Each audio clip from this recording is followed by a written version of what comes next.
Hello everyone, Radhe Radhe. सभी को स्वागत है आपका मेरी आज की एक न्यू वीडियो में। तो आज मैं आपको बताती हूँ हैवी साइज का पैंट कैसे कटिंग करेंगे।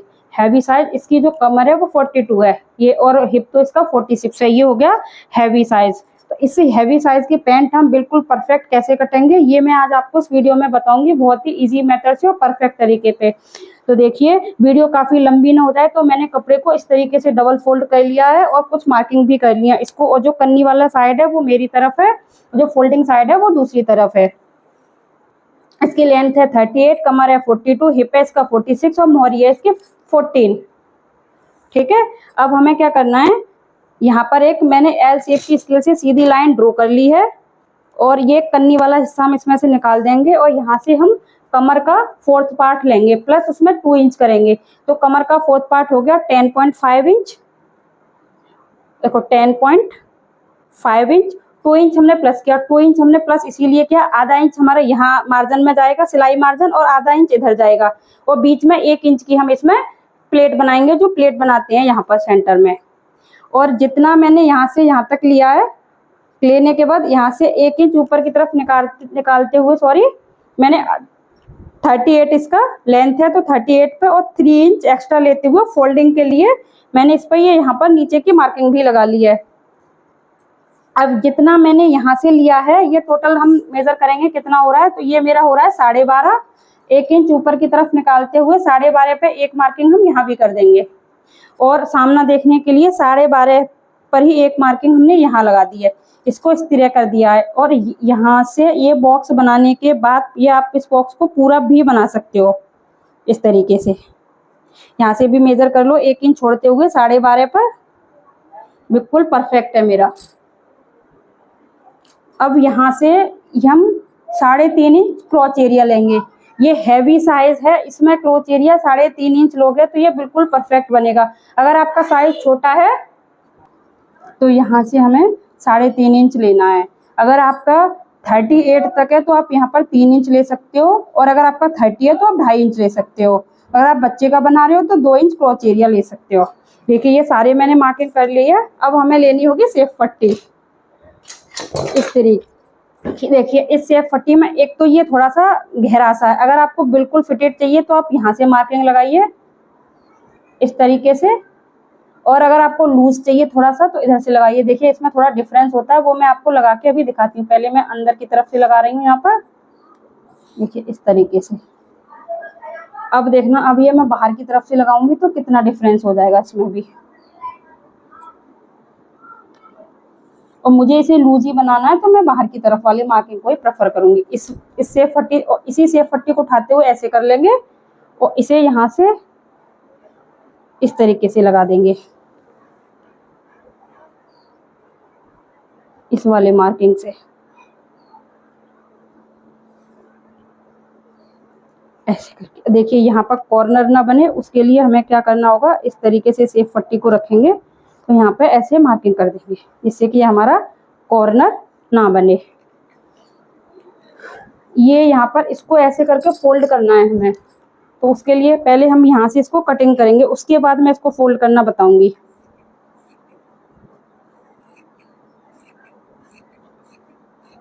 इतना इसको फोल्ड कर लेंगे। एक चीज और बता देती हूँ, कभी कभी ऐसा होता है, देखो ये किसी कस्टमर का फर्स्ट टाइम बना रहे हो तो आपको पता नहीं चलेगा कि उनका पैंट ऊपर से उठ रहा है या बैठ रहा है। अगर आप पहले से बना रहे हो तो उसके लिए आपको यहाँ से ये थोड़ा सा तिरछा लेना पड़ेगा जिधर साइड से ये उठता है। तो इसको मैं इस तरीके से पहले फोल्ड करूंगी इस प्रकार से। देखिए, आप इसे बिल्कुल अलग भी कट कर सकते हो, लेकिन मैंने अलग कट नहीं किया है। बताती हूँ इसकी क्रोच एरिया की मार्किंग हम कैसे करेंगे। तो 3.5 इंच मैंने 3.5 इंच हमने यहाँ से लिया, तो 3.5 इंच ही हमें यहाँ से लेना। अगर किसी के पास सेपर नहीं है तो आप यहाँ पर हल्के हाथ से इन दोनों मार्क को आपस में मिला दें। मेरे पास सेपर है तो मैं सेपर की हेल्प से बहुत आसानी से इस चीज़ को मिला देती हूँ इस तरीके से, और एज इट इज़ मार्किंग पर हम सभी को कटिंग कर देंगे। चलिए मैं कटिंग कर लेती हूँ, फिर आगे आपको दिखाती हूँ। और ये मैंने नीचे जो फोल्ड किया उसे इसीलिए फोल्ड किया हुआ है कि जब हम कटिंग करते हैं फोल्ड करते हैं ना तो ये थोड़ा सा तिरछे में जाता है।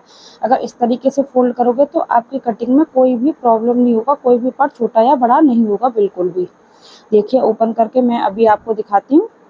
देखिए इस तरीके से ओपन किया, इसको जब हम फोल्ड करेंगे ना, देखो हल्का सा क्रॉच में चला गया फोल्ड करने की वजह से। जो भी हमें इसे फोल्ड करना है उस पर हम इस तरीके से छोटे छोटे से कट लगा देंगे। और अब देखिए ये सारा हो गया कंप्लीट। अब मैं आपको बैक पार्ट की कटिंग बताती हूँ। तो चलिए बैक पार्ट को भी इसी तरीके से बिछा लेते हैं, फिर आगे आपको समझाती हूँ कि बैक पार्ट की कटिंग हम कैसे करेंगे। यहाँ पर मैंने बैक पार्ट को अच्छे से बिछा लिया और एल शेप की स्केल से ही हम वहाँ पर भी एक सीधी मार्किंग कर देंगे।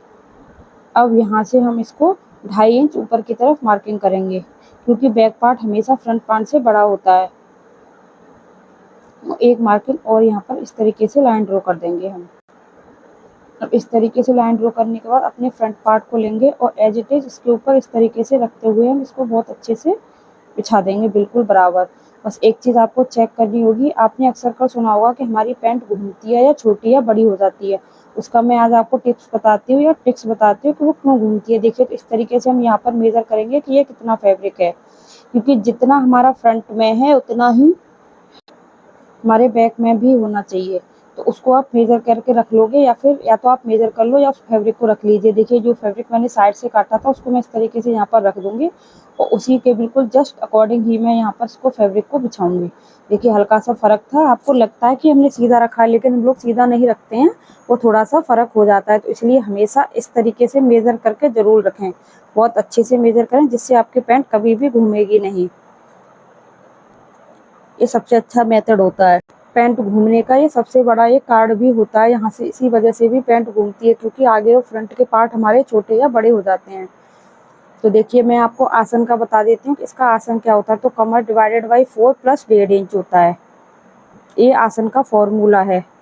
कमर डिवाइडेड बाई 4 प्लस 1.5 इंच। तो फ्रंट के पार्ट को भी हम थोड़ा सा डाउन करते हैं। तो मैं बताती हूँ आपको कि हम आसन कैसे लेंगे। यहाँ से देखिए इस तरीके से 1 इंच ऊपर की तरफ करते हुए या फिर नीचे की तरफ निकाल दीजिए जितना हमें काटना है। तो जितना भी मैंने लिया इसमें मेरा आधा इंच एक्स्ट्रा है, सिर्फ ½ इंच। तो जितनी भी कमर होगी उसे डिवाइड कर देंगे 4 से प्लस 1.5 इंच करेंगे। और बेल्ट का लेते हुए भी तो मेरा इसमें सिर्फ आधा इंच ही कम बैठ रहा है, जिससे कि बिल्कुल परफेक्ट फिटिंग आएगी आपकी। तो मैं इस आधा इंच को इसको डाउन कर दूंगी, क्योंकि ये साइज़ ना बहुत हैवी साइज़ है। ये फ्रंट और बैक उनका दोनों बराबर है, तो इसीलिए एडजस्ट हो रहा है। यहाँ से मैं 3.5 इंच लूँ, आप यहाँ पर 2.5 इंच भी ले सकते हैं, लेकिन उनको थोड़ी सी लूजिंग एक्स्ट्रा ही चाहिए। जिस कस्टमर का मैं सिल रही हूँ तो 3.5 इंच में दोनों साइड से इस तरीके से, और ऊपर से मैं 2.5 इंच लूँगी। इसको आप 3.5 इंच ऊपर से भी ले सकते हो अगर हिप साइज़ ज़्यादा है और वो फ्रंट की तरफ से थोड़ा सा नीचे, लेकिन उनका पूरा ही एरिया एक जैसा है जिस कस्टमर का मैं सिल रही हूँ। तो इसीलिए मैं ऊपर से 2.5 इंच ले रही हूँ और साइड से मैं क्रोच एरिया 3.5 इंच ही एक्स्ट्रा ले रही हूँ। जिस तरीके से क्रोच है 3.5 इंच यहाँ से लेना है और 3.5 इंच ही हम ऊपर की तरफ से ले लेंगे इस तरीके से। और जैसे हमने फ्रंट पर क्रॉच लगाया था उसी तरीके से इस तरीके से आप हाथ से भी क्रॉच लगा सकते हो विदाउट शेपर के भी। और यहाँ पे भी बिल्कुल बराबर से मार्किंग कर लेंगे दोनों की। बहुत इजी होता है पैंट की कटिंग करना, बस आपको थोड़ी सी इसमें चीज़ों को ध्यान से देखना होता है और मेजरमेंट बिल्कुल परफेक्ट लेना होता है। बस यही होता है इसका मेन रीज़न। और नीचे से भी मैं यहाँ पर 2.5 इंच ले रही हूँ, क्योंकि फ्रंट पार्ट में अगर आपने मार्जिन नहीं लिया है तो जितनी भी मोहरी है उसके लिए हमें इसमें मार्जिन लेना होगा दोनों फ्रंट पार्ट का। तो जितना भी मैंने 3.5 इंच यहाँ से लिया तो 3.5 इंच ही मैं नीचे से और उधर की साइड से हम बिल्कुल बराबर काट देंगे। सिर्फ हम क्रॉच एरिया की साइड से ही एक्स्ट्रा कपड़ा लेते हैं। इस तरीके से बराबर मार्किंग कर देंगे बिल्कुल से और बैक पार्ट को उठा देंगे इस तरीके से। थोड़ा सा वीडियो दिख नहीं रहा है, मैं भी आपको दिखाती हूँ। बैक पार्ट को क्रॉच एरिया की तरफ इस तरीके से ऊपर की तरफ बढ़ाते हुए कटिंग करनी है। तो इस तरीके से मैं पूरे पैंट की कटिंग कर देती हूँ, फिर बताती हूँ कि पॉकेट वो बेल्ट की कटिंग हम कैसे करेंगे। तो इस तरीके से अगर आप पैंट करोगे तो बिल्कुल परफेक्ट कटिंग होती है पैंट की और बिल्कुल परफेक्ट बनता है। क्योंकि घर में क्या होता है कि घर में लेडीज जो पैंट पहनती है उन्हें थोड़ा सा लूज चाहिए। अगर आपको फिटेड चाहिए तो फिटेड का तरीका भी मैंने बता दिया। कभी भी मेरे पास प्रॉपर फिटिंग का अगर कोई पैंट आएगा तो वो भी मैं आपको समझाऊंगी ज़रूर। लेकिन इस तरीके से आप जो नॉर्मल पैंट पहनती हैं लेडीज़ घर में, उसके लिए परफेक्ट बनेगा। और इसमें कोई थाई के नाप की ज़रूरत नहीं है और बहुत हैवी साइज़ है, बहुत ही परफेक्ट पैंट पहन करके कंप्लीट होगा। तो चलिए अब मैं आपको बताती हूँ कि इसके पॉकेट व बेल्ट की कटिंग हम कैसे करते हैं। सबसे पहले बताती हूँ कि हम इसकी बेल्ट कैसे करेंगे। तो हमें बैक पार्ट को लेना है, इस तरीके से मेजर करना है। मैं बैक में इलास्टिक और फ्रंट में बेल्ट लगाऊंगी इसमें। तो जितना भी हमारा बैक पार्ट है उतना आपको फैब्रिक लेना है, क्योंकि अगर थोड़ा एक्स्ट्रा हो जाएगा तो कोई दिक्कत नहीं है, लेकिन कम नहीं होना चाहिए। इसीलिए हम बैक पार्ट के अकॉर्डिंग ही फैब्रिक ले लेते हैं।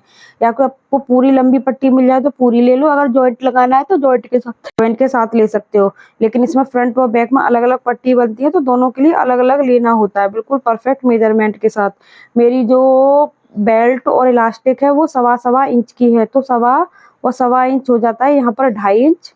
और आधा आधा इंच मार्जिन में जाने के लिए यहाँ पर मैं 3.5 इंच चौड़ी पट्टी लेती हूँ, जो डबल फोल्ड करके। और यहाँ पर इसी तरीके से मैं 3.5 इंच की पट्टी लूंगी। इस तरीके से भी आप मेजर कर सकते हो, जितनी भी आपकी बेल्ट या इलास्टिक है उसके बाद आधा आधा इंच आपको एक्स्ट्रा इस तरीके से लेना है, डबल फोल्ड करते हुए।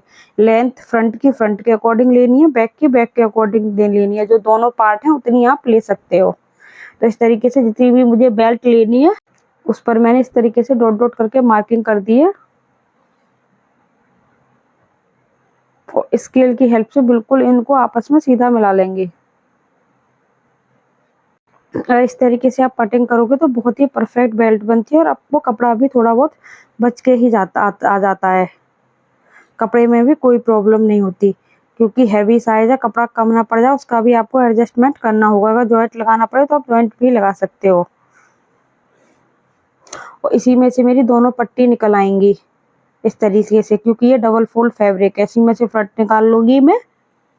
डबल फोल्ड फैब्रिक है और मैंने इसकी जो विड्थ ली है वो 3.5 इंच ही ली है, तो इसीलिए दोनों पार्ट इसमें से निकल आएंगे आसानी से। बेल्ट निकल आती है, पॉकेट निकलने में कभी कभी दिक्कत होती है जो हैवी साइज होता है उसमें। तो अगर आपको मेरी कटिंग व स्टिचिंग अच्छी लगती हो तो प्लीज़ एक कमेंट ज़रूर किया कीजिए, आपको जो भी अच्छा लगे वो भी। अगर आपको कोई भी क्वेरी हुआ करे तो वो मुझे कमेंट में करके पूछ सकते हो, अगर कोई भी चीज़ आपकी समझ में नहीं आती है। वैसे तो मैं आपको इतने अच्छे से समझाने की कोशिश करती हूँ कि आपके कोई क्वेरी रहे ना, लेकिन फिर भी कोई आपको डाउट रहे तो आप मेरे को कमेंट करके पूछ सकते हो। तो चलिए बेल्ट की कटिंग कर लेते हैं, हो ही चुकी। और उसके बाद करेंगे हम अपने पॉकेट की कटिंग। इसे बीच में से मैं काट दूंगी, क्योंकि ये फ्रंट और बैक दोनों के लिए अलग अलग है, क्योंकि एक में मैं बेल्ट और एक में मैं पॉकेट लगाऊंगी, वो सॉरी इलास्टिक लगाऊंगी बैक में। अब करते हैं पॉकेट की कटिंग। साइड के फैब्रिक से इस तरीके से ले लेंगे, जो फैब्रिक हमारा साइड से बच जाता है चौड़ा वाला। लेकिन पहले बेल्ट लगाना जरूरी होती है। कभी भी अगर आपके पास फैब्रिक कम पड़ता है तो पहले बेल्ट के लिए निकालें, अगर बचता है तो आप पॉकेट लगाएं, वरना ना लगाएं। पैकेट अच्छी लगती है लेकिन ना सूट में कपड़ा कम नहीं पड़ना चाहिए, इसीलिए। पॉकेट की कटिंग के लिए मैंने 13 इंच लेंथ ले ली है। नीचे से हम 6 इंच लेंगे, सॉरी ऊपर से हम 6 इंच लेंगे, नीचे से हम 7 इंच लेंगे। मैंने बहुत बार पॉकेट की कटिंग करना बताया हुआ, बहुत ही डिटेल वीडियो में। कई वीडियो मेरे सेकंड चैनल पर अपलोड है, वहाँ से जाके चेकआउट कर सकते हो। वैसे भी मैंने इसमें डिटेल में बनाई हुई है। जॉइंट है तो इसको हम यहाँ से कट भी कर देंगे, दोनों पार्ट्स को बिल्कुल अलग अलग कर देंगे यहाँ से इस तरीके से।